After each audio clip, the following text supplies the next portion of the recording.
이걸 안 건드리는 사람이 많아요. 우리는 건드려도 되는 거죠. 그렇죠. 사람들이 자꾸 이것만 쳐다보는데 실제로는 우리는 투자해가지고 우리는 생각보다 미만에서 블루오션이 생각보다 많을 거예요. 상품 이런 경우에는 마진율이 되는 경우가 생길 수가 있겠죠. 이 셀러바우 채널에서 쿠팡 로켓크로스 다마고치 출연자를 모집합니다. 저희 다마고치 컨텐츠 출연자로 정종균님으로 나성원님이 최종적으로 선정이 되셨습니다. 네. 저희는 교육에서 이런 상위 노출 기술 이런 거는 굉장히 일부에 해당할 거고요. 어떤 상품을 팔았을 때 고객이 선택을 받고 또 어떤 상품을 어떻게 보여줘가지고 어떤 전략으로 팔아서 고객한테 선택을 실제로 받는지를 주로 얘기하게 될 겁니다. 그래서 우리 셀러바우 채널 맨투맨 교육 커리큘럼 첫 번째 소식의 전략은 소비자가 고려하는 가치가 단순한 시장에서 우리가 가장 경쟁력 있는 가격으로 진입하면서도 충분한 수익을 가져올 수 있는 상품을 찾는 것. 이게 바로 첫 번째 단계의 전략입니다. 최저가로 치는데 수익이 안 나오면 아무 소용없잖아. 우리가 수익을 계산할 수 있어야 될 거예요. 저희 카페에 들어오셔가지고 교육자료 다운받으시면 이런 화면이 나오실 거예요. 자, 여기 중에 자, 수익률 계산기 배포용 요거 들어가시면 위안화 버전 요거를 쓰시면 되십니다. 클릭해서 열어보시면 콘텐츠 사용을 클릭해 주셔야 돼. 사용이 가능하세요. 자, 그러면 이게 수익률 계산기입니다. 자, 이거를 보시면 되게 그냥 직관적으로 나와 있습니다. 원가 중국 화폐는 위안화죠. 네. 그래서 원가 몇 위안짜리를 어떤 카테고리에 얼마에 팔면 4,900원 판매가에 대한 수익률이 얼마다 라는 거를 직관적으로 보실 수 있도록 설정이 되어 있습니다. 이 제품을 수입하는데 여러 가지 변수들이 있을 거예요. 변수들이 CBM, 내류구님, 뭐 관세는 얼마나 수수료가 어떨 수 있고 포장비, 뭐 입고 물류비 이런 것들이 있겠죠. 어느 카테고리에 파는지 이거를 먼저 이해를 좀 해야 되겠죠. 쿠팡에서는 로켓크로스로 상품이 팔리면 하나 팔릴 때마다 대표님한테 입줄고 배송비를 받아가고요. 그 다음에 이제 반품이 생기면 반품 회수 비용이랑 그거를 다시 또 재입고 시켜서 팔아야 되겠죠. 재입고 비용을 받아갑니다. 하나 팔릴 때마다 요 비용을 내야 되고 요걸 내야 됩니다. 풀필먼트 비용으로 로켓크로스를 하려면 당연히 내야 되는 비용이죠. 네. 자, 근데 입출고 배송 비용이 모든 상품에 똑같이 적용이 되냐? 그게 아니에요. 어떤 카테고리냐? 그 다음에 얼마에 파느냐? 제품 사이즈가 얼마냐에 따라서 그 입출고 배송비가 달라집니다. 반품비도 마찬가지겠죠. 내가 이제 4,900원에 팔다가 이제 8,000원에 팔려면 또 여기 들어와서 또 봐야 될 거예요. 반품비는 또 얼마인지 또 다시 검색을 해야 될 거예요. 그러면 불편하잖아. 이거는 가격대나 카테고리를 따라서 입출고 배송 비용, 반품 비용이 자동으로 반영되도록 되어 있습니다. 현존하는 수익률 계산기 중에서는 가장 편하다고 저는 자부를 합니다. 자, 그러면 여기서 또 다른 변수들이 있죠. 자, 일단 환율이 변할 거예요. 수입할 때 적용하는 환율을 입력해 주시면 되고요. 자, 사입 수수료 쓰는 조건들은 사람마다 다 다를 거예요. 그리고 일단 첫 번째 수입은 10% 입력을 해놓을 거고요. 자, 그러면 여기서 이제 다른 변수들 먼저 CBM이 뭐냐? CBM은 해운 운임입니다. 1CBM이라고 하면 가로, 세로, 높이 1m, 1m, 1m를 1CBM이라고 해요. 배 타고 오는데 돈 줘야 될 거잖아요. 예, 그 운임으로 발생을 합니다. 자, 그러면 우리 상품 같은 경우에는 어느 사이즈의 상품이면 그 몫의 해운 운임이 분명히 발생을 하겠죠. 그래서 우리 상품의 사이즈를 여기서 입력을 해볼 수 있어요. 내가 가로 20cm, 세로 10cm, 높이 10cm짜리 제품을 팔 수 있을 거예요. 그러면은 1CBM에 부피가 어느 정도 되고 물건이 몇 개 들어가겠다.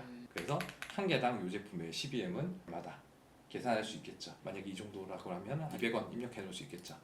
기본적으로는 100원이라고 입력을 해놨고요.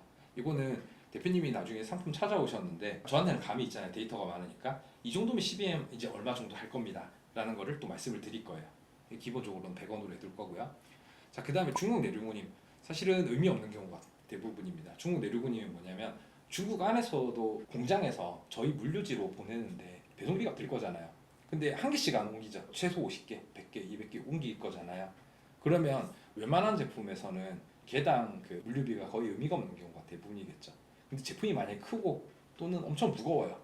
그러면 한 개당 그 중국 내 운임비도 의미가 발생하는 경우가 있죠. 생기겠죠. 그래서 일단 기본적으로는 50원 입력해놨는데 사실은 우리 다루는 웬만한 작은 상품에서는 거의 의미가 없는 경우가 거의 대부분입니다. 하지만 우리가 중국 내륙운임 50원 그냥 보수적으로 일단 계산해 놓을 거고 나중에 좀 제품이 크다, 뭐 의미가 생긴다, 그럼 제가 따로 말씀을 드릴 거예요. 자, 세 번째는 관세율입니다. 우리가 수입해가지고 사업자 통관해서 진행을 하면 상품마다 HS 코드라는 걸 부여를 받아요. 어떤 제품으로 신고를 한다. 나는 어떤 제품을 수입하는 거야 라고 신고를 하게 돼 있죠. 그러면 HS 코드라는 걸로 그 제품들은 다 분류가 되고요. 그 제품마다 그 HS 코드 고유의 관세율이 있습니다. 아마 진행하다 보면 일반적으로 생활용품들이 제일 많아질 거예요. 근데 우리나라는 중국이랑 FTA 협정이 돼 있죠. 네. 그래서 FTA 적용이 돼가지고 거의 0%, 2% 이게 거의 대부분일 거예요. 어떤 상품은 FTA 적용 못 받는다거나 관세가 비싼 것도 있을 수 있잖아요. 그래서 그냥 좀 보수적으로 5% 해놓을 겁니다. 자, 수수료율은 쿠팡에서는 어떤 카테고리냐에 따라서 이제 수수료가 다 달라집니다. 제일 많은 건 10.8%가 제일 많을 거예요. 네, 근데 카테고리마다 좀 다 다르죠. 자, 근데 여기서 내가 어느 카테고리에 들어가는지 모를 수 있잖아요. 내 상품이 어느 카테고리인 줄 알아야지 이걸 찾잖아요. 그리고 내가 또 어느 카테고리인 줄 알아야지 여기 이거 선택할 거잖아요. 그죠? 네. 네, 이거를 아는 좀 쉬운 방법은 나랑 똑같은 상품이 똑같은 계열의 카테고리의 상품이다라고 판단되는 거 상품을 일단 찾아요. 자, 무틀철봉만 여기 본다고 할게요. 난 이거랑 똑같은 카테고리로 하면 적합해 보일 거다. 같은 카테고리로 들어가면 될 것 같다 싶잖아요. 그냥 프로덕트 뒤에 보면 URL에 숫자가 있어요. 이게 상품 번호거든요. 네. 요거를 복사합니다. 그리고 판매 관리에서 상품 등록에 들어가셔가지고 매칭할 상품 찾기 여기다가 요거를 붙여 넣으시면 이거 실제로 매칭하려고 하는 거 아니에요. 네. 그냥 카테고리만 알아보려고. 자, 그래서 적당한 옵션 걸로 선택을 해봐요. 그러면 여기에 카테고리가 나오죠. 이게 소비자한테 보여지는 거랑 판매자한테 보여지는 게 좀 다릅니다. 그러네요. 그죠? 예. 아, 그래서 내 상품은 이 카테고리구나. 수수료는 10.8%구나. 자, 10.8이라고 입력을 하시면 되시겠죠? 자, 그 다음에 여기서는 그래서 어느 카테고리를 해야 무들철봉이 적당한 게 될까? 여기서 카테고리 확인. 여기서 클릭하고 들어간 곳에서 아까 지금 여기서 찾아놨죠? 스포츠 레저, 헬스 요가, 헬스 용품 철봉. 그죠? 그거를 똑같이 여기서 차고 들어가면 됩니다.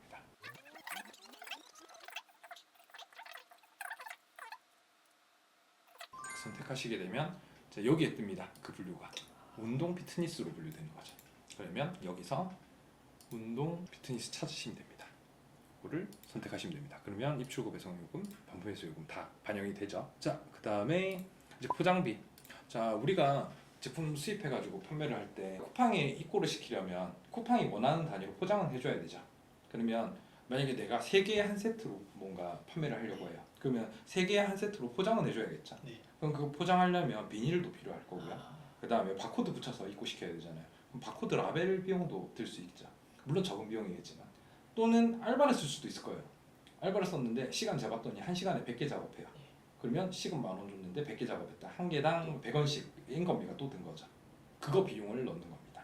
근데 이거를 초반에 포장비를 200원으로 해놓을게요. 비닐값, 뭐 라벨값 한 개당으로 계산할 수 있겠죠. 몇십 원, 몇십 원, 몇십 원에서 총 얼마다 계산할 수 있겠죠. 그 다음에 입고 물류비. 자, 우리가 수입해가지고 다 했어요. 다 작업을 해가지고 쿠팡에 보내려면 택배로 넣을 수도 있고요.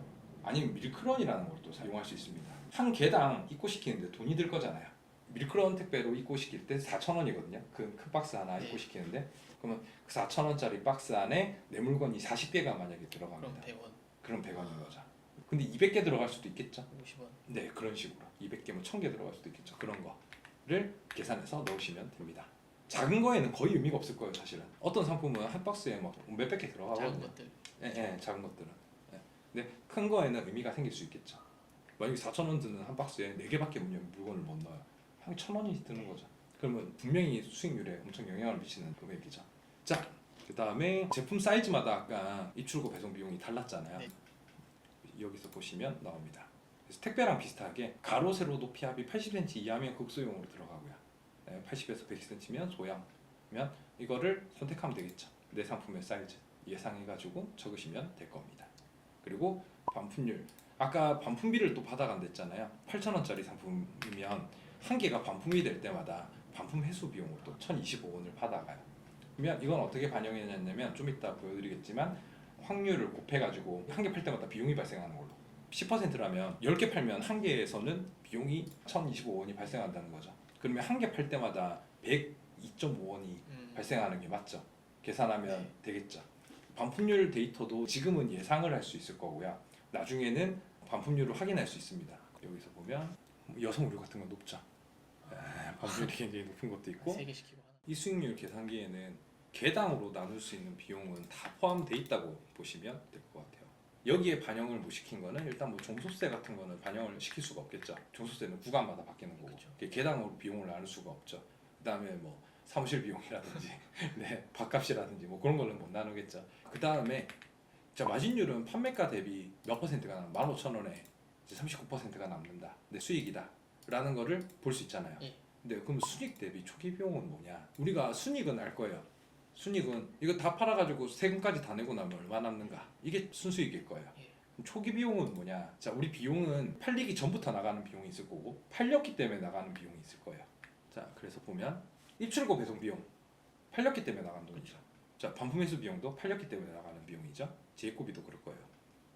그다음 부가세 같은 것도 그럴 거예요. 그 다음에 수수료, 팔렸기 때문에 나간 돈이에요. 아직 팔리기 전에 나간 돈이 아니에요. 제품 원가, 아직 팔리기 전부터 나간 돈이죠. 그쵸. 예. 그다음에 포장비, 아직 팔리기 전 안 팔렸어도 나간 돈이죠.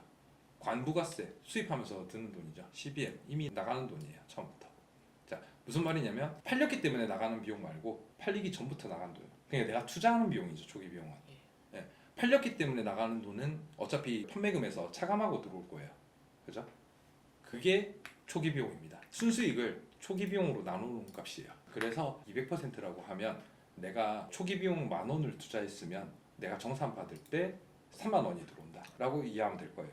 자, 우리는 가격 경쟁력 가지고 들어갈 때는 이 마진율을 보지 않고 이걸 볼 겁니다. 이게 최소 60% 이상은 우리가 최저가 기준을 만족시키면서 어떤 수요에서 팔리는 이유 다 만족시키면서 최저가를 치는데, 그 최저가를 칠 수 있으면서 순익 대비 초기 비용 1,000만 원 투자됐으면 1,600만 원 이상 되는 상품을, 10,000원이 투자됐으면 16,000원 이상으로 정산받을 수 있는 상품을 찾을 거라는 거예요. 판매가 대비 마진율은 우리가 나중에 마케팅 비용 쓸 때 좀 유용하게 쓰입니다. 그 계산하기 편하거든요. 근데 실제로 그냥 매출 12안짜리를 15,000원에 판다. 15,000원은 소비자가 지불한 돈이긴 하지만 나한테 들어온 돈은 아니에요. 왜냐면 팔렸기 때문에 나가는 돈이 다 빼고 들어오잖아요. 실제로 정산받는 건 다르죠. 4,900원짜리를 똑같은 카테고리 휴대폰 액세서리로 같이 한번 바꿔볼게요. 마진율 한 30%로 맞춰볼게요. 원가가 더 저렴해야 되겠죠? 8,000원짜리로 할게요. 8,000원짜리가 2위안, 3위안, 4위안, 5위안. 자, 5위안짜리를 이 같은 조건으로 8,000원에 팔면 마진율이 이렇죠. 네. 자, 4만원짜리도 30%로 같이 맞춰볼게요. 아마 70이야? 70이야. 4만원짜리를 팔았을 때 30% 마진율. 자, 근데 초기 대비 수익 비용은 낮네요. 낮죠. 이거 좀 더 높여볼까요? 70, 71이야, 74이야. 비슷하게 맞췄더니 이거보다 더 높은데 수익 대비 초기 비용이 굉장히 낮죠. 자, 8,000원짜리는 똑같이 이거보다 수익률은 낮은데, 자, 초기 대비 수익률은 되게 높죠. 자, 이거를 이해하려면 이거는 초기 비용 대비 순이익이잖아요. 이 8,000원에는 8,000원짜리 팔 때 초기 비용이 차지하고 있는 돈이 클까요? 아니면 팔고 나서 나가는 수수료나 출고 배송비 요 비중이 클까요? 팔렸기 때문에 나가는 돈의 비중이 커요. 4만 원짜리 그 계단가 높은 상품에서는 요 비용이 물론 가격대가 높아지니까 더 비싸지죠. 근데 이 가격에서 차지하는 비중은 적어요. 여기서 많이 차지하고 있는 거는 물건값이 많이 차지하고 있죠. 근데 물건값은 뭐예요? 초기 비용이죠. 그래서 4만 원짜리 파는 애는 8,000원짜리 판매하는 애한테 그럴 수 있을 거예요. 야, 너 8,000원짜리 팔아가지고 83에 24, 2,400원씩 벌어가지고 너 언제 돈 벌래? 나는 4만 원짜리 하나 팔 때마다 12,000원씩 벌어가지고 그럼 네가 몇 개 팔아야지 내 돈 할래? 이야기할 수 있겠죠. 예. 근데 중간 과정 다 빼놓고 생각하면 얘는 10,000원짜리 들고 와서 15,600원 받고 판 거고, 얘는 10,000원짜리 들고 와서 23,100원 받고 판 거예요. 그래서 사람들이 이 마진율만 되게 이야기를 많이 해요. 이 돈은 소비자가 지불한 돈은 맞지만 나한테 들어온 돈이 아니기 때문에 실제로 나한테 중요한 건 사실은 이 돈이라는 거죠. 네. 우리는 이렇게 팔면 안 되는 거죠. 60% 이상 보고 갈 거니까 예. 최소한 이 정도는 받아야지 할 수 있겠죠. 자, 그러면 여기서 또 아까 안 했던 4,900원짜리 한번 해볼게요. 4,900원짜리를 똑같이 휴대폰 액세서리로 한번 해볼게요. 손해 안 보고 한번 팔아. 마진까지는 못 보겠고 손해 안 보고 한번 해볼게요. 그냥 15% 2위안짜리를 4,900원에 팔면 아이고 판매가 대비 수익률은 15%밖에 안 돼요. 저 근데 투자한 돈 대비 돌아오는 돈으로 했을 때는 아까 이 30% 마진 41,000원짜리 30% 마진보다 더 높게 돌아오죠. 자, 이거 15%짜리 자, 이거보다 더 낮게 해볼까요? 4위안. 네. 자, 마진율 4,900원에 13%짜리. 그럼 얼마 남는 거죠? 실제로 한 개 팔 때마다? 대충 500원 정도. 그쵸, 500원 남는 거. 이거 사람들이 많이 팔까요? 사람들이 마케팅 비용을 써야 되기 때문에 예. 판매가 대비 13%짜리 이런 거 안 쳐다보거든요. 아, 이거 마진율이 20%인데 아직. 그래서 이걸 안 건드리는 사람이 많아요. 우리는 건드려도 되는 거죠. 그렇죠. 사람들이 자꾸 이것만 쳐다보는데 실제로는 우리는 투자해가지고 얼마가 돌아오는지를 볼 거라는 거예요. 우리는 생각보다 5,000원 미만에서 블루오션이 생각보다 많을 거예요. 왜냐하면 5,000원 미만에서는 지금 1월 6일부터 수수료 입출고 배송비 체계가 바뀌었거든요. 예. 원래 5,000원 미만에서는 4,900원이 되는 순간 수익을 아예 남길 수가 없었어요. 정산이 안 들어와요 그냥. 그러면 5,000원 미만에는 어떤 상품만 자리 잡고 있냐? 다 로켓 상품만 아, 자리를 잡고 있어요. 근데 이제 개편이 된 이후로 우리는 5,000원 미만 구간에서도 수익을 낼 수 있게 됐죠. 우리는 진입해서 마진을 낼 수 있겠죠. 그 다음에 여기서 또 하나 장점이 원래 개편되기 전에는 합배송이라는 개념이 없었습니다. 이게 무슨 말이냐면 4,900원짜리 두 개를 사요. 그래도 비용은 다 이걸 하나씩 다 받아갔거든요. 근데 개편된 이후에는 합배송이라는 개념이 생겨가지고 한 명이 두 개를 사면 배송비는 한 번만 발생하는 개념이 도입이 됐어요. 그러면 무슨 말이냐면 이게 한 개 팔았을 때는 마진율이 이런데 두 개를 한꺼번에 사면 마진율이 굉장히 지속했죠. 한 번만 이게 나갔으니까 2,250원이 더 남는 거잖아요. 그래서 객단가는 좀 낮은데 한꺼번에 구매할 확률이 있는 상품 이런 경우에는 한꺼번에 구매가 되면 마진율이 굉장히 폭발되는 예. 경우가 생길 수가 있겠죠. 자, 그러면 우리는 이제 최저가 치는 거를 어떤 식으로 찾아올 거냐. 대표님이 상품을 찾아오시겠죠? 상품을 찾아오시면 매일마다 이거는 왜 이 조건을 만족시킨 거고 이거는 왜 만족이 안 된 건지를 계속 피드백을 해드릴 거고 또 찾는 요령도 오늘은 시간이 길어지니까 찾는 요령까지는 못하겠지만 같이 수업하면서 찾는 요령도 알려드릴 거고 요령이 생기면 이거 굉장히 쉽게 찾아집니다. 많이 찾을 수 있습니다. 우리가 지금 들어가는 방법 기준으로 최저가 치고 들어갈 때 네네. 수요가 딱 명확하게 분리가 되냐 이제 그건 아니라는 거죠. 좀 저렴한 게 있어야 될 것 같은데 인허가가 필요하죠 이런 거는. 이거는 딱 그 분명하게 수요가 갈려가지고 내가 최저가를 쳤다 이런 느낌으로 들어가는 건 또 아닌 거죠. 조금 니즈가 그렇게 폭발적으로 발생하는 상품은 아니에요. 이거는 그냥 인허가 때문이죠. 퀄리티를 좀 탈 것 같아서 진행하셔도 될 것 같아 보이네요. 충분히 되겠네요. 네, 충분히 맞출 수 있을 것 같은 상품이고 구성만 잘 짜보면 될 것 같아요. 저 팔면 잘 팔립니다. 이거 데이터 좋았고요. 네, 대표님 안녕하십니까. 네.